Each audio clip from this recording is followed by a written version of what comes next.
কথাটা একটু ভালো করে শোনো মা, জীবনে কত কষ্ট। এই কদমবাড়ি থেকে নয়, শুধু বাংলাদেশের নিত্য নৈমিত্য ফেসবুকে দেখি অমুকের মেয়ে ধর্মান্তরিত, অমুকের ছেলে ধর্মান্তরিত, তখন বুকে মানে না, বুকে মানে না। এই অঞ্চলে একটু সচেতন করার জন্য আজকে আলোচনা। আপনি ধর্মীয় কথা, কৃষ্ণ কথা যতই বলেন, যদি পাত্র তৈরি না হয়, যদি সনাতন টিকে না থাকে, তাহলে এই ধর্ম কোথায় বলবেন? আগে জাতিকে রক্ষা করা শিখতে হবে, তারপরে গ্রন্থ পাঠ। আগে সচেতনা শিখতে হবে। এক সপ্তাহ ভাগবত দিলেন, 15 দিন ভাগবত দিলেন, যদি নিজের ঘরের মেয়ে ধর্মান্তরিত হয়ে যায়, তাহলে আপনার ভাগবত দিয়ে লাভ কি? এই লাভ কি? তুমি মালা টপ টপ করে কোন লাভ পাবে যদি তোমার ছেলে ধর্মান্তরিত হয়ে যায়? তোমার ছেলেকে আগে সনাতন ধর্ম কি এটাকে আগে জানাও, আগে শিখাও, আগে বুঝাও, তারপরে তুমি সাধু হইও। একা সাধু হইও না, পরিবারটাকে নিয়ে সাধু হও, তবে তুমি সাধু।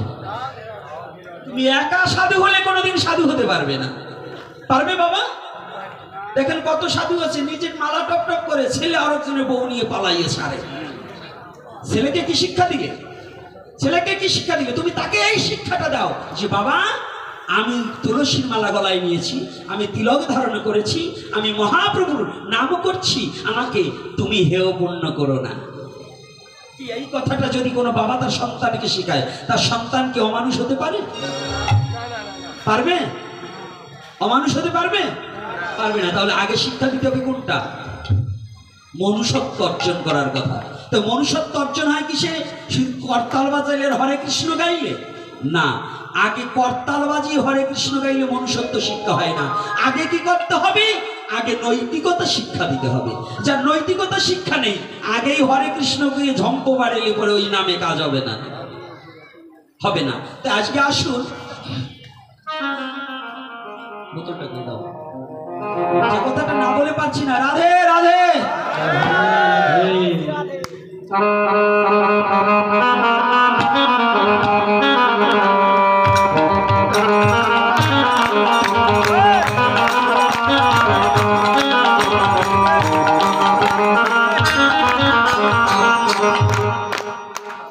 যে কথাটা বলেছি, তাহলে গীতায় শিক্ষা দিলেন কি? যুদ্ধ করবো না। ভগবান বললেন যুদ্ধ করো। কেন যুদ্ধ? আমার আত্মীয়কে বধ করা যাবে না। ভগবান বললেন যে না, যে আত্মীয় তোমার ধর্মের পক্ষে না। এই যুবক ছেলেরা, সনাতন ধর্মে কি বলেছে জানো? সনাতন ধর্মে স্পষ্ট আজকে হিংসা শিখিয়ে দেব। অহিংসা পরম ধর্ম নয়, আর হিংসায় ধর্ম। যদি আমি হিংসায় ধর্ম হয় এটা না দেখাতে পারি, তাহলে আমি মাথার কেশ চেয়ে চাল কাতরা মাখিয়ে ছেড়ে দেবেন। কোন হিংসা? সনাতন ধর্মে বলছে সেই সে পরম বন্ধু, সেই পিতা মাতা, কৃষ্ণ চরণে যেই প্রেম ভক্তি দাতা। বলছে তো, বলা আছে তো। আর একটা কথা বলছে কি? যার মুখে ভাই হরি কথা নাই, তাহার কাছে তুমি যেও না। যাহার মুখ দেখিলে ভুলে যাবে হরি, তাহার মুখপানে যেও না। কি এ কথা আছে তো? আচ্ছা, তাহলে এখানে শাস্ত্রে কি বললেন? এটা কি হিংসার কথা বলছে না? যাহার মুখে ভাই হরি কথা নাই, কার কাছে যেতে মানা? যার মুখে হরি কথা নাই, যার মুখে হরি কথা নাই। এই যে যুবক ছেলেরা, তুমি বন্ধু করবা তার সাথে যে বন্ধুর দ্বারা তোমার জাতি এবং তোমার ধর্ম নষ্ট হোক, এমন কোন ব্যক্তির সাথে বন্ধু করা যাবে না। এই মায়েরা, আপনার মেয়েকে বান্ধবী করে দিতে হবে একজন শুদ্ধ ভক্তের সাথে। কারণ কি? যুবক ছেলেরা ভালো করে জেনে যাবে, এই অঞ্চলটায় বেশিরভাগ আমাদের ওইটাকে কি বলে, যে টাকা ঋণ দেয়, ওইটাকে কি বলে যেন? হ্যাঁ, এনজিও এবং সংস্থা।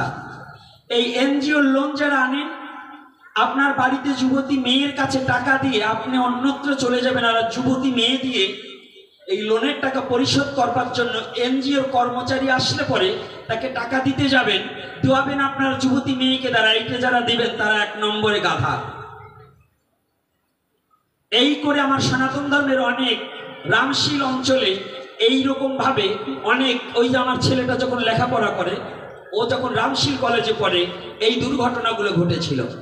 তাই আমি আপনাদের চরণে হাত রেখে বলে যেতে চাই, আপনার দায়িত্বটা আপনার গ্রহণ করতে হবে। ঋণ নেবেন, কিন্তু ঋণটাকে পরিশোধ করবার সময় আপনার যুবতী কন্যাকে দ্বারা পর যুবকের হাতে টাকা তুলে দেওয়ার জন্য পাঠাবেন না। একদিন, দুদিন, 3 দিন করতে করতে একদিন হরিবোল হয়ে যাবে। কি সাধু বাবা, হয় কি না? হয়তো। তাহলে এটা যদি আপনি সচেতন না হন, এজন্য দায়ী কি সাধু না আপনি? কারা দায়ী? যাক, এইবার শ্রীল সুখদেব গোস্বামী প্রভুপাদ সর্পত্যাগী। আমি আলোচনা ছাড়বো না, ওখানেই যাব। সর্পত্যাগী। তাহলে আজকে কে বন্দনা করছে? কে বন্দনা করছে? ব্যাসদেব। ব্যাসদেবের বাবার নাম জানো কি?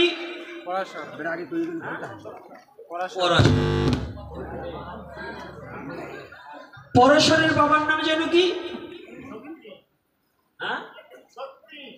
বাবা। আচ্ছা, শক্তির বাবার নাম তো মনে হয় অনেকে না, এত সহজ না। তাহলে শক্তি আছে, পরাশর আছে, ব্যাসদেব আছে। ব্যাসদেবের ছেলে হচ্ছে সুখদেব। শক্তি পর্যন্ত করে জোরে দাঁড়িয়ে আছে। কেন দাঁড়িয়ে আছে? একটা বস্তুর জন্য। শ্রীল সুখদেব গোস্বামী প্রভুপাদ তিনি কিন্তু অজনী সম্ভাবা, ব্যাসদেব জনী সম্ভাবা, কিন্তু সুখদেব কি ভাগবত বক্তা। এই পাঠক আছে 3-4 জন, এখানে 4-5 জন আছে। আমি না জানা মতে আরো থাকতে পারে, এই আমার কাজ দিয়েও দেখছি কিছু আছে। এই পাঠকদের জিজ্ঞাসা করছি, যে ব্যাসদেবের কথা আসছে বর্ণনা জনিভেদ করে আসছে, কিন্তু শ্রীল সুখদেব গোস্বামী কি জনিভেদ করে এসেছে? কি সাধু বাবা, অজনী সম্ভাবা নয়? আচ্ছা, অজনী সম্ভাবা তিনি কত বছর ছিলেন? আচ্ছা, 16 বছর কেউ থাকতে পারে? কি করেছিল? আপনাদের যদি কোনো ভিন ধর্মের লোক আপনাদের ছেলেদের প্রশ্ন করে, যাই 16 বছরের একটা বাচ্চা গর্ভে থাকে, সে কি করে থাকে? 16 বছরের একটা যুবক। আসলে এটা অসম্ভব, কিন্তু সনাতন ধর্মে সম্ভব। বলে কেন? সনাতন ধর্মে দুটো দেহ নিয়ে মানুষ থাকে, একটা স্থূল দেহ আর একটা সূক্ষ্ম দেহ। কয়টা দেহ রে বাবা? এটার নাম সনাতন ধর্ম, এই ফ্যান খাওয়া ধর্ম না। বুঝলো না? এটা ঘি খাওয়া ধর্ম, ঘি খাইয়ে সাধনা করতে হয়। আর 1 কেজি ঘির এখন দাম আছে। কি মিথ্যা নাকি? তাহলে এখানে কি বলছে? দুটো দেহ। সনাতন ধর্মে কয়টা দেহ একটা মানুষের? একটা স্থূল আর একটা সূক্ষ্ম। বাবা বাবা, গৌর হরি বল, আমার ওই বাবাটা খুব রায় দিচ্ছে। তাহলে দুটো দেহ। তাহলে ভজন কি সূক্ষ্ম দেহে না স্থূল দেহে? কোন দেহে ভজন? এই স্থূল দেহটাকে পরিত্যাগ করে, চর্মচক্ষু বন্ধ করে, গুরু যে নাম দেবে, নাম জপিতে জপিতে সূক্ষ্ম দেহটাকে পরিত্যাগ করে স্থূল দেহ নিয়ে ভজন করিতে হয়। ওই স্মরণে করিতে করিতে যখন ওই সূক্ষ্ম দেহ নিয়ে রাধা গোবিন্দের শ্রীপাদ পদ্মে পৌঁছায়, তখন এই মানুষই দেবতায় উন্নত হয়। এত নয়, এজন্য বলছে কি, ও বিশ্বাস করবি যদি কর, মানুষ ধরবি যদি ধর। ও বিশ্বাস করবি যদি কর, মানুষ ধরবি যদি ধর। বিশ্বাস করবি যদি কর, মানুষ ধরবি যদি ধর। ওরে এই মানুষের মধ্যে আছে সেই মানুষের ঘর।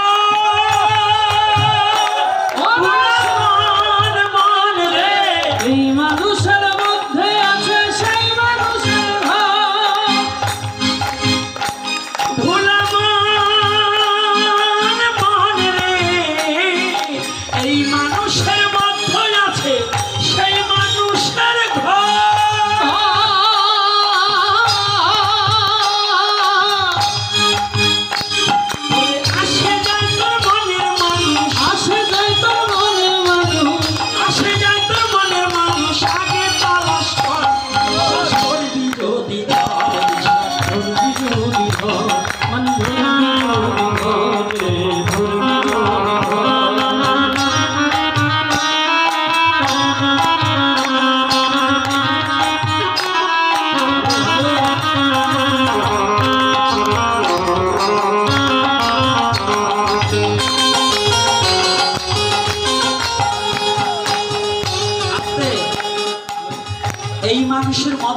সেই মানুষের কি ঘর।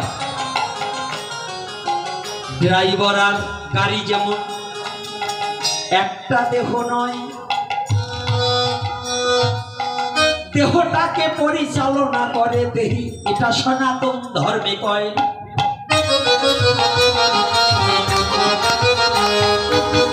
সূক্ষ্ম দেহ নিয়ে 16 বছর সুখদেব মাতৃগর্ভে ছিল। শুভক্ষণে শুভ সময় পৃথিবীতে এলো।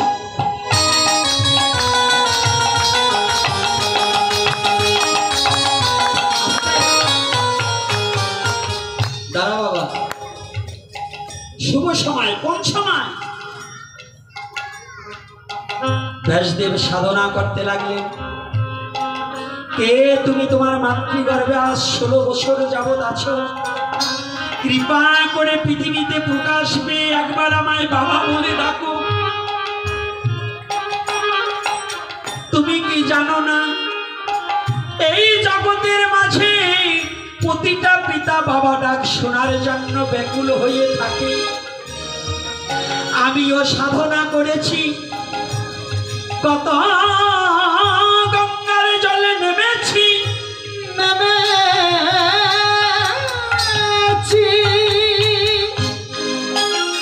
একটা পুত্র কামনা করেছি,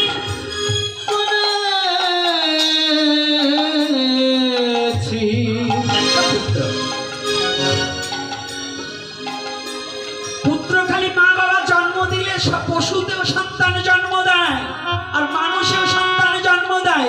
মানুষের আর পশুর মধ্যে পার্থক্য এখানে, যদি পশুর সন্তান জন্ম দেয় তারা ভগবানের কাছে চেয়ে আনে না, আর মানুষের ভগবানের কাছে চেয়ে আনতে হয়, আমাকে একটা সুসন্তান দাও।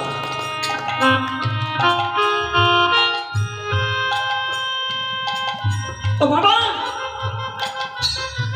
ও মা,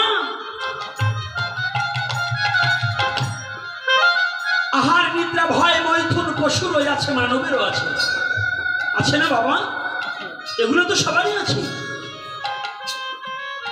মানুষ আর পশুর পার্থক্য এখানে। সনাতন ধর্মে রাখবেন পঞ্জিকায় লেখা আছে গর্ভধারণ, আছে না বাবা? কেন লেখেছে গো?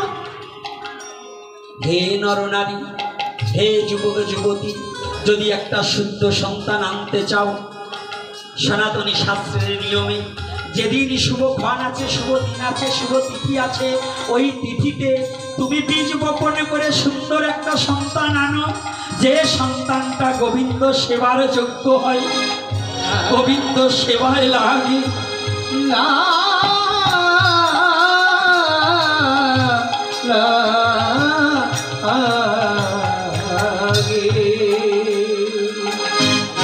এজন্য ব্যাসদেব সাধনা করেছিল। কথায় কথা বেড়ে যায়। আজকে এখানে অনেক মা বাবা আছেন, অনেক মা বাবা শুধু সাধুদের বলেন আমার ছেলে আমার কথা শুনছে না, আমার স্ত্রী আমার কন্যা আমার কথা শুনছে না। শুনবে কি করে গো?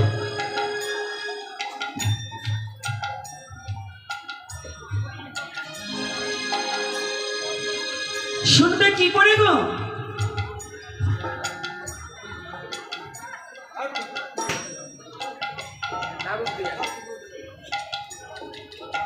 শোনার কায়দা নেই তো, কি করে শুনবে? অর্থাৎ তুমি তো মানুষ, তুমি যদি পৃথিবীতে একটা সন্তান আনতে হয়, তুমি তো পরম পিতার কাছ থেকে চেয়ে আনবে। অমৃতস্য পুত্রায়া, প্রতিটা পুত্রই অমৃতের পুত্র, অমৃত ধামে ছিল। প্রতিটা মানব জাতি অমৃতস্য পুত্রায়া, অমৃতের সন্তান ছিল, ছিল না বাবা? অমৃত ধাম থেকে এসেছি না? কিন্তু সেই অমৃত ধামে কি কর্ম করেছি? পশুর মতো পশুপ্রীত জীবন ধারণ করেছি, পশুর মতো চলছি, কিন্তু মানুষের কর্ম করি নাই।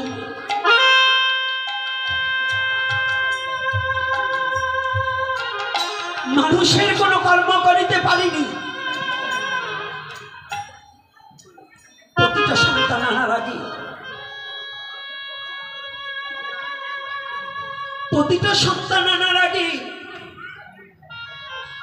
দুটা চোখের জল ফেলে দিতে হয়, দুটা চোখের জল ফেলে কাঁদতে হয় ভগবানের কাছে। ব্যাসদেব কেঁদেছিল ভগবানকে আনার জন্য, ভগবান কৃষ্ণকে পৃথিবীতে আনার জন্য বসুদেব দেবকী কেঁদেছিল, গৌর হরিকে পৃথিবীতে আনার জন্য মা শশী দেবী কেঁদেছিল। কাঁদেনি বাবা? কাঁদছে না? কই আমি পৃথিবীতে একটা সন্তান আনার জন্য কয়দিন ভগবানের কাছে কেঁদেছিলাম, আমি কতবার কয় ফোঁটা চোখের জলে ফেলেছিলাম যে হে গোবিন্দ, তুমি আমাকে এমন একটা সন্তান দাও যে সন্তানের দ্বারা আমি যেন তোমার চরণে একটা তুলসী দিতে পারি, যে সন্তান যেন তোমার সেবা করতে পারে।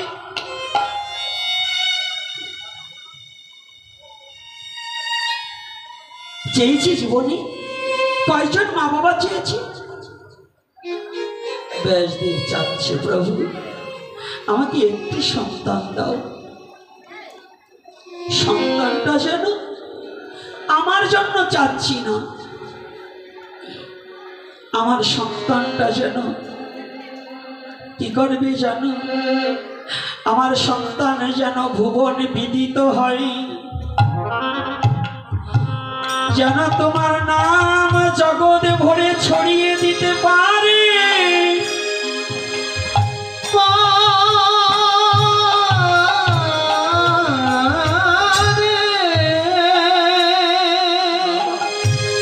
আমার সন্তান যেন এই বিশ্ব জগতে অমঙ্গল দূর করতে পারে। পুত্র হলে দুঃখ যায়, শাস্ত্রের লেখন। পুত্রকে শাস্ত্রে বলেছে পুত্র নামক নরক হইতে করিবে ত্রাণ, এই কারণে পুত্র নাম দিলেন ভগবান।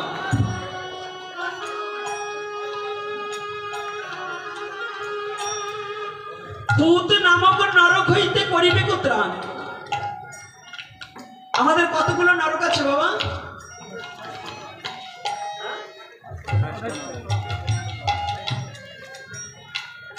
28টা নরকের বর্ণনা দেওয়া আছে। তার মধ্যে পুত নামক নরক আছে না? পুত নামক একটা নরক আছে। পুত্রের প্রয়োজন কেন? পুত্রের প্রয়োজন কেন? ওই নরক থেকে একমাত্র পুত নামক নরকে যদি কোনো পিতামাতা এমন কোনো পাপক্রমে ওই নরকে ভূপতিত হয়, একমাত্র পুত্রই পারে তাকে পুনরুদ্ধার করে ভগবত সেবায় লাগাতে। তাহলে এই ভক্ত এই ছেলেটাকে একমাত্র, যেমন নহুষ রাজা যখন ব্রাহ্মণদের বৃত্ত হরণ করেছিল, তার পুত্র যজাতি তার পিতাকে মুক্তির জন্য স্বপ্নাবেশে আগে দেখালেন যে আমি মুক্তি পাইনি, তখন কি কার্য করেছিলেন? নরমের যজ্ঞের আয়োজন কে করেছিল? নহুষ রাজা করেছিল না? নহুষ রাজার জন্য যজাতি। তাহলে পুত্র পিতার জন্য কর্ম করিতে হয়। আর আমাদের পুত্ররা নিজের মা বাবাকে খেতে দেয় না। মুক্তি দেওয়া তো দূরের কথা, মা বাবাকে খেতে দেয় না। এখানের মধ্যে এমন ছেলে মেয়ে আছে, এমন লোকও থাকতে পারে, আজকে বয়স্ক হয়েছে, সে কেঁদে বেড়াচ্ছে, বলছে আমার ছেলে আমাকে খেতে দেয় না। আরে বাবা, তুমি আগে বিবেচনা করো, তুমি কি তোমার মা বাবাকে খেতে দিয়েছো কি? তুমি যদি তোমার সন্তানকে শিক্ষা না দিতে পারো, তোমার সন্তান কোথা থেকে শিখবে? কি বাবা শিখবে? রাধে রাধে শিখবে? আচ্ছা, তাহলে কোথায়? গৌরী লীলায় ছোট্ট একটু বর্ণনা, উপখ্যান ছোট্ট। শিবানন্দ নামে, শিবানন্দর কয় পুত্র? শিবানন্দর কয় পুত্র? পঞ্চতত্ত্ব এখানে হয় না? হয় না? আমি তো জানি এই অঞ্চলে এখন বর্তমান অনেক পঞ্চতত্ত্ব গাওয়ার লোক আছে। তাহলে এখানে কি বলছে? তিন পুত্র সঙ্গে নাচে সেন শিবানন্দ। তো শিবানন্দের কয় পুত্র বলা হলো? 3 পুত্র। তো আজকে 3 পুত্রের মধ্যে শিবানন্দ দরিদ্র ব্রাহ্মণ। ব্রাহ্মণকে দণ্ডবোধ করতে হবে। তৎকালীন সময় আমাদের মধ্যযুগীয়